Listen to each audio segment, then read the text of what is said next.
welcome to my YouTube channel. My name is Intwaso, and this is yet another exciting vlog of the week. So please don't forget to like, comment and subscribe. As most of you guys might know, I'm a traditional healer above everything else, and we do YouTube for the fun of it.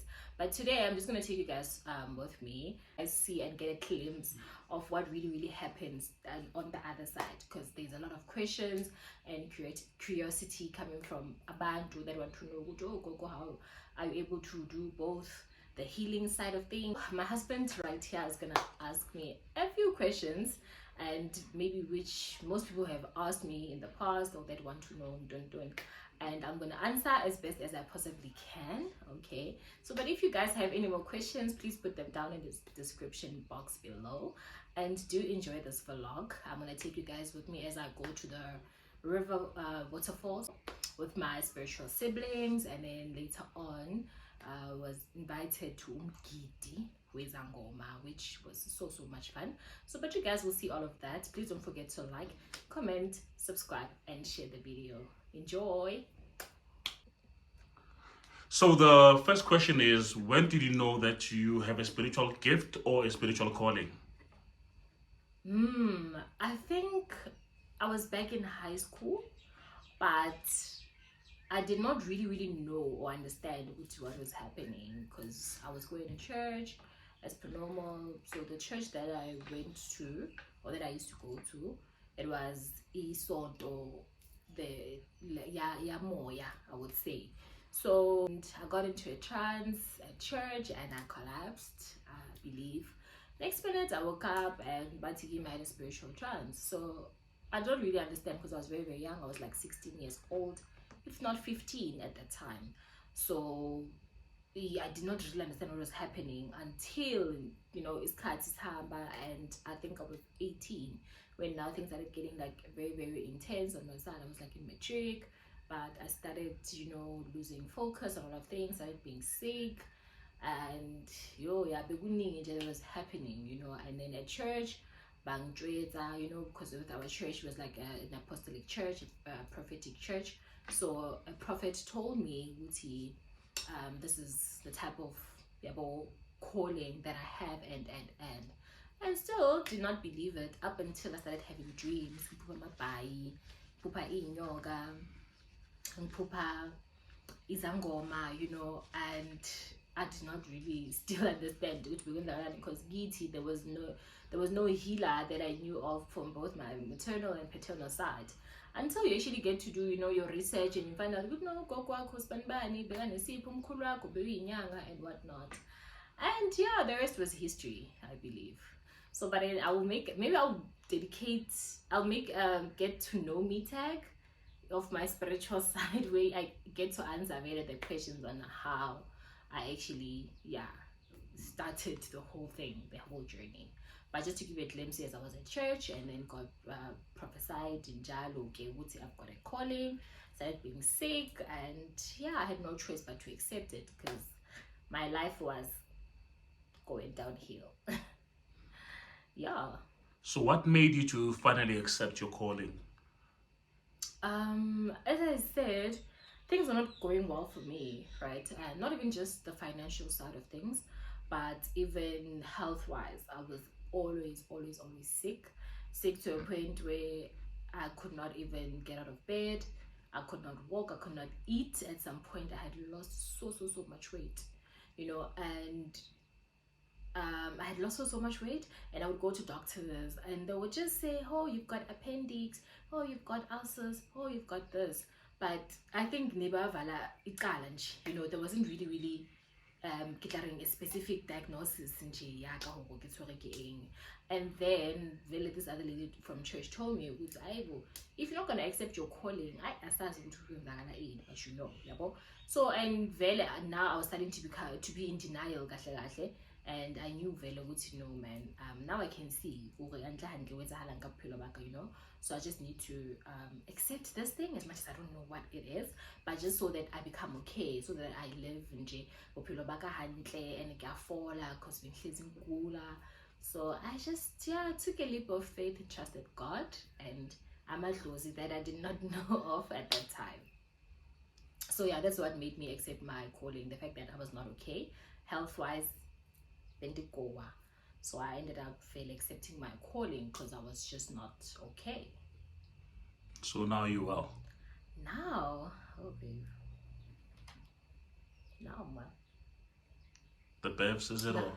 the Bev in jail will give you the answer. No, now I'm well. I'm okay, really.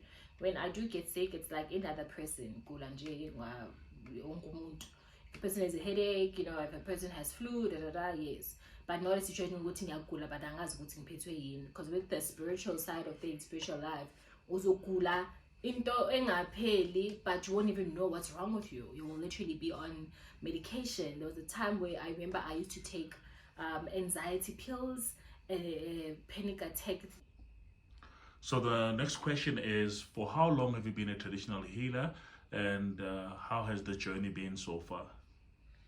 I've been a healer since late 2019, 2020, 21, 22, 23, 4 years this year. So I've been a healer for 3 years and a couple of months, going on 4. And honestly speaking, it has not been a smooth one. It has not been an easy one. Being a traditional healer comes with a lot of challenges because you deal ngeenkinga zabantu, you deal with a whole lot of things that are happening in the spiritual realm. You deal ka mathata, as I said, inkinga zabantu. Most importantly, now we have to do some inner work and some spiritual work, because remember, once once you're the chosen one, ne, to help to heal people and whatnot, somewhere somehow you also get attacked, and certain things actually affect you as well. So it's really not an easy journey. It's not for the faint-hearted. It comes with a lot of work, a lot of sacrifices, a lot of challenges, and so much more, but yeah, we soldier on, and I'm grateful for the support that I have. If it wasn't for my family, like my husband, my mother, and other people that are around me, some of my friends, I don't think I'd be where I am right now, because they are the ones that remind me of who I am and why I was called, even when I feel like giving up, because there are days where I was like, you know what, this is not for me because it's too much, yeah. But then having a support structure, elungre is strong, makes it in a way easynyana, so it has not really been an easy journey, but we soldier on, and I love what I do, because I believe if you love what you do, it will honestly love you back. And day by day, it's proven value to me, if you love what you do, it will definitely love you back. So yeah. So are there ever days where you feel that you regret the day you ever accepted or started embracing your spiritual gift or calling? I think I used to feel like that, more especially, I think last year, there was so much that had happened in my spiritual journey, my spiritual growth, actually, me growing as a sangoma, because there are levels to this thing.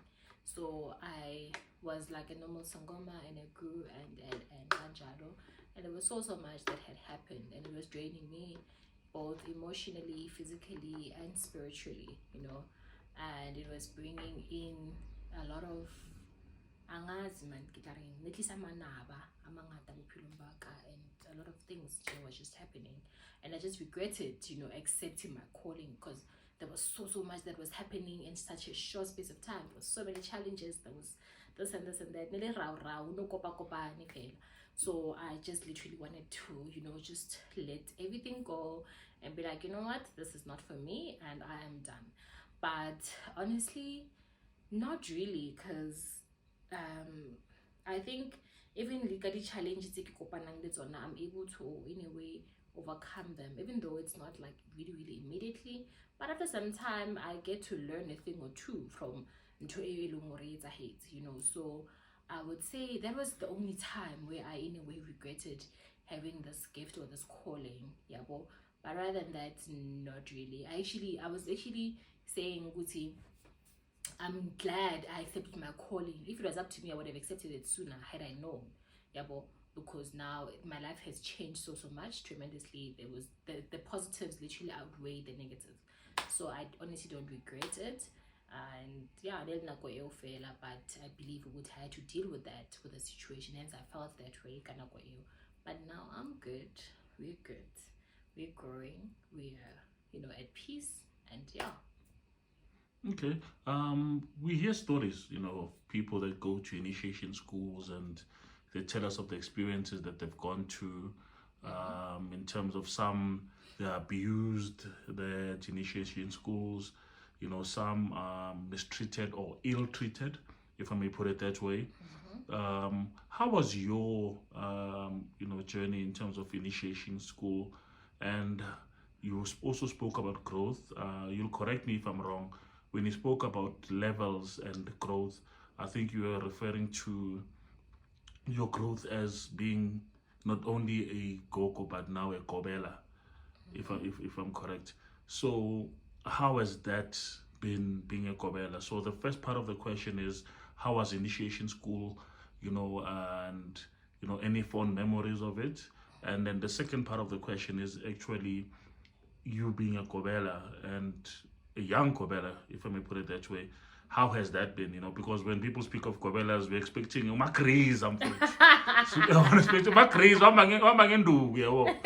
so how has that been? You know, where now as a young traditional healer, you now have to be sort of a spiritual leader to other individuals. You now have to be their spiritual mother or father, if I may put it that way. How has that been? So that's the second part of the question. Oh, okay. So the first part is how was my experience, right? Being a Pekweni, I believe. And wow, man. At the time, what's about Hanto so you look back and somehow you are in a way grateful, you know? And even though there was the challenges along the way here and there, but I always say, I'm grateful, Guti, I went where my ancestors directed me to go, because my Gobela was honestly not a horrible person. Um, she was honestly not umuntu that made us to be scared of her, that made us to feel less um, of a human, you know. So she was honestly okay. She was a Gobela. She did what she had to do. She was strict, yes, when it came to the and some of her teachings. I mean, Zikiri Hopola no. And even though, yes, right now we went our separate ways because of whatever, but we did not fight whatsoever. You know, spiritual things happened, and Itlozi, yeah, wanted what Itlozi wanted. So yeah, we went our separate ways. But honestly, throughout Epekwen, I was never abused. I was never ill-treated. I was never mistreated. That was like home away from home for me, you know, and other initiates I believe that I was initiating with at that time. So we learned so much. So much happened. I grew spiritually. I got to understand it was Lame. And the mistake that people make is that they're thinking when you're there, ukobela uyophethe idlozi lakho nani nani. But no, the gobela is just there to in a way mentor you and to show you indlela kahle kahle.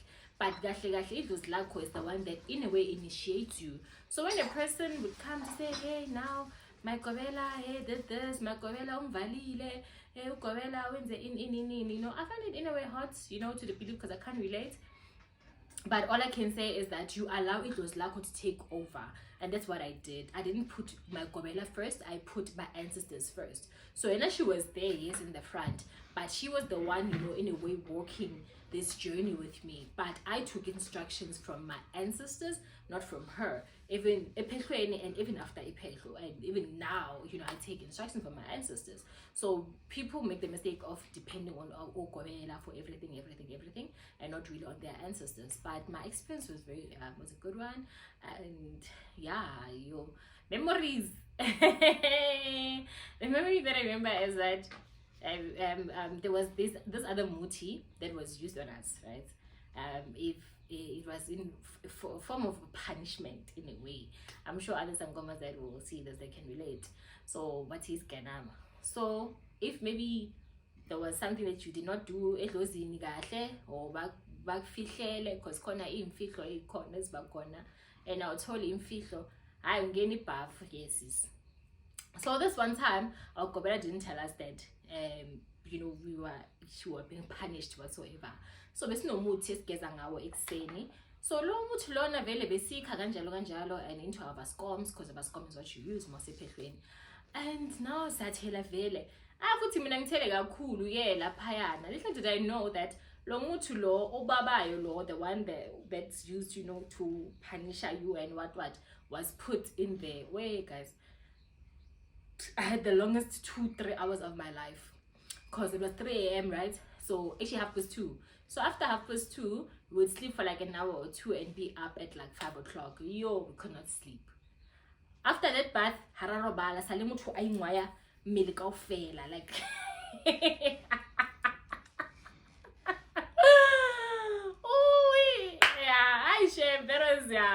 sikhala ndaba gogo. Ayi gogo man, yawuzokuthi le man sigezile namhlanje, but khona intonyana engazi of kanti little did you know ukuthi Gobela had luna ke tlo le bontsha lona, ke re lona la papa ke tlo le bontsha a le mo asa bua mix. So yeah, but that's what I remembered. And with me being a Gobela, yeah man, what's up ring tsela itseba ke monga yona, you see people saying, oh, I'm a Gobela, and then you judge Gobelas ka tsela e ba jajang ka yona. But being a Gobela, you're literally someone's mother, like 24/7. You are there. You have to be there. You have to literally watch every movie. You have to watch them grow, in the spiritual path and journey and whatnot. Ngapha, you have to accept different people that come from different backgrounds, and they come with different personalities. You have to learn those people's personalities and whatnot. So it's honestly not easy, and especially because I'm a very, very young Gobela, and sometimes it would get frustrating for me. To a point where I'm just like, oh my gosh, I can't do this. There are days I would like, want to chase them away. They initiate and be like, you know what, get out in hand. But then I remember, hi, okay, I did not choose this. My ancestors chose it for me. And I think you just have to allow your ancestors to guide you and not allow your emotions to take over. That's what really, really matters. But I would say it's a kitlaring with each day comes new challenges, comes good things and some bad things. So being a Gobela, guys, it's not easy. I won't lie to you. Having someone in your space, having someone in your house, the person that you don't know, a complete stranger, because this person uzile wazothi gogo. So yeah, you are being a Gobela, guys. This is a story for another day, but yeah, shame as it comes with a lot of challenges, growth, and we're grateful, man, for each and everything. It was in you learn every day. As a Gobela, you still learn every day.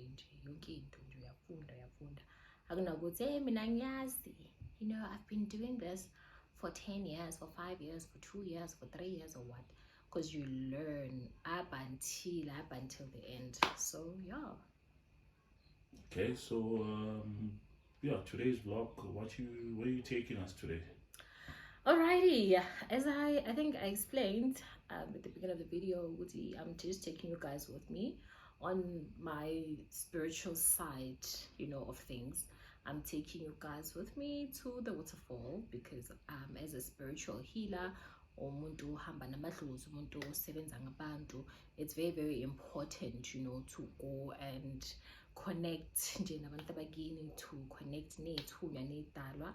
So by going to Emfuleni, you geza nawe isihlambulula as a person and making sure that you are spiritually cleansed, your aura is clean, and nje uyovuselela yabona lento le ukuthi khona ngaphakathi kuwe by connecting with your spirit guides, your water ancestors and the water spirits as well. So I'm going to take you guys with me to Impopoma. So I'm going with my spiritual sisters, if I should say. So we are going to this beautiful, beautiful waterfall, and then later on, I mentioned I got invited to Ungiti by a fellow gogo. So yeah, just gonna take you guys with me, you know, just to show you here and there.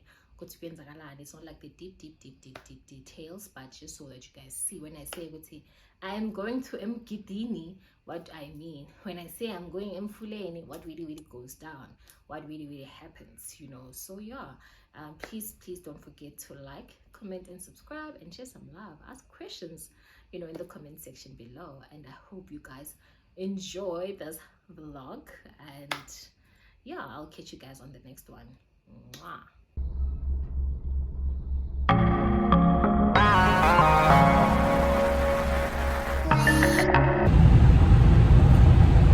Morning guys, welcome to another day of this vlog. Actually no, a new day, not even another day, a new day of this vlog. So it's 6 o'clock in the morning, and yo, I'm so tired. I am exhausted, as someone would say. But yeah, so today is literally today is a Saturday, and I have some spiritual things to do, spiritual things to attend to and whatnot. So I had to wake up very early in the morning because I needed to be there early, and also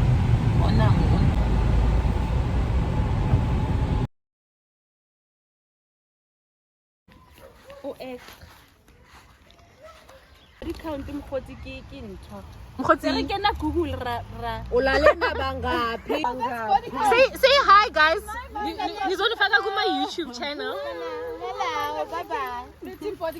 Mkhanya ngicela ubulise abantu bami. Uyokukhuluma ngama body count. Sizokhuluma isingisi kangaka akazi body count. Aqeda go lo zinga muzinking. Khathethi kilo. Hana kala ami. Phone tu. Hi. Ka wena o bona ka video plan.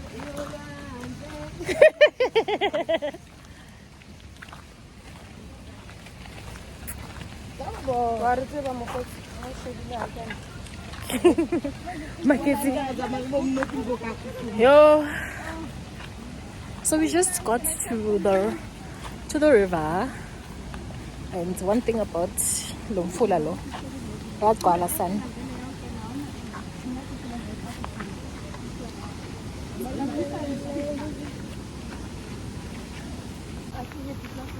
Ake happy ka sound di early. Ini pa lang.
Finished at the waterfall.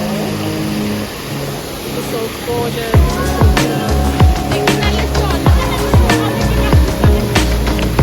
Yeah, hey bud. So nice.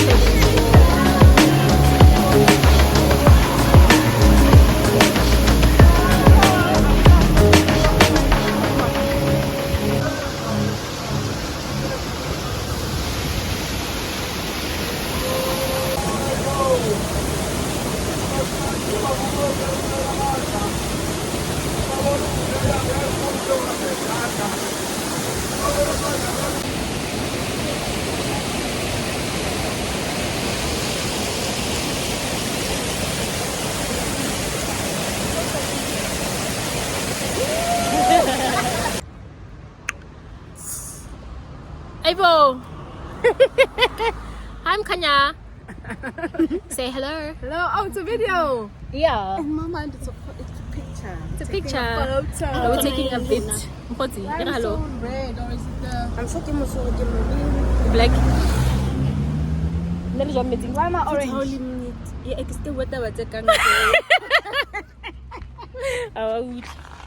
Teeter. And then after Lapo, I'm phoning No, can you but I you can actually come and sit lane. okay, I'll come there. It's expired. No, it can't be. I'm gonna put it on my YouTube channel. Zonke bonke. Ngukubhekile but angifuni ukusho. So we're going inside Woolworths food because we need to grab something. Yogurta, asizanga ekuseni. Asifane. Amasofa yaphuma. Right. Amasofa yaphuma. Umbhedo yaphuma. Zonke bonke. Asifane. Asiphume zonke bonke.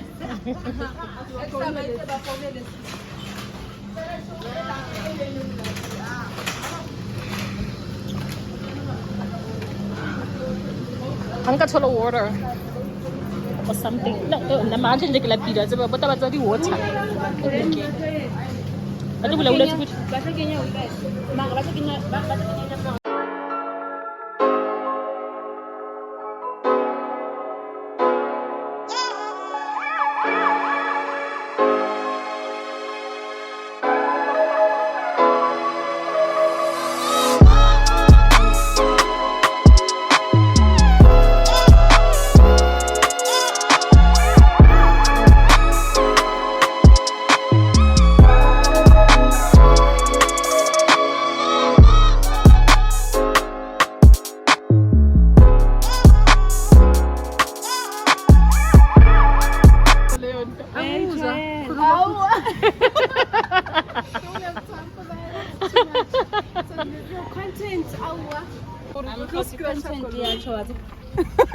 And I guess this is the content.